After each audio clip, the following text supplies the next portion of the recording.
Can you foreign people please just stop messing with John Wick? Stop, save your lives. Or don't, it's a pretty fun scene, your heads get popped off.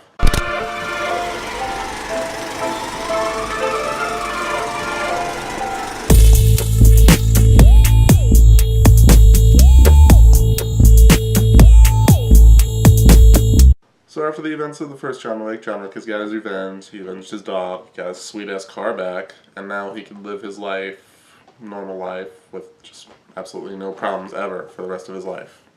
Or so he thought. He's ready to live his normal life until some guy he owes a favor to comes to his house, tells him, hey, help me out. John Wick says no, and then that guy destroys his house. So John Wick is back. Again, whatever the events are to get Keanu Reeves shooting people in the face, I'm down for it. Do whatever you gotta do. Holy crap, this was a heart-pumping movie. Like, right from the get-go, it has one of the most hard-hitting car chases I've ever seen. Bit of a lull, though, after that car chase, where it's just John Wick just trying to get back into the swing of things, getting geared up, as you will. Then the movie goes full-on adrenaline-pumping action. It's even better than the first John Wick in that regard. This movie might contain my favorite action in any movie I've ever seen. The gunfights are handled so well. Keanu Reeves shoots with the guns so naturally. I know, fake guns, but, like, they look real. If you haven't seen that video of him training for John Wick Chapter 2, just check it out and see how badass Keanu actually is. The action is all in camera. There's no Jason Bourne or taking jump cuts, like 50 different camera angles for one action scene. It's just like you see the action playing out. You're not confused like you are in those Taken movies. There's also a lot of varied and interesting shootout locations. A subway scene, a Roman concert, the Roman catacombs, and a House of Mirrors. The House of Mirrors sequence is so freaking brilliant in how it's executed with the gunfights and the hand-to-hand stuff. Major props to Keanu for just being able to go. He's over 50, he hasn't slowed down a bit, and he's still doing most of it in his own stunts. You gotta applaud the hell out of that guy.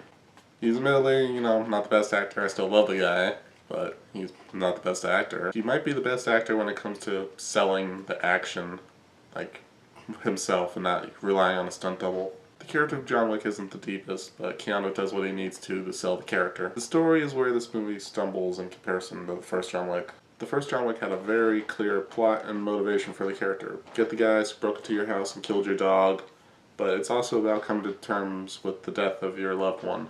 In this one, you're missing the emotional beats for the character. You still care because you like John Wick and you like Keanu, but you're missing that emotional through line throughout the plot. And if you like the hotel and all the world building in the first one, they jump that up to the nth degree like they do with the headshots in this movie. In almost every other way besides the story, this movie surpasses the first John Wick in a landslide. And I really like the first one.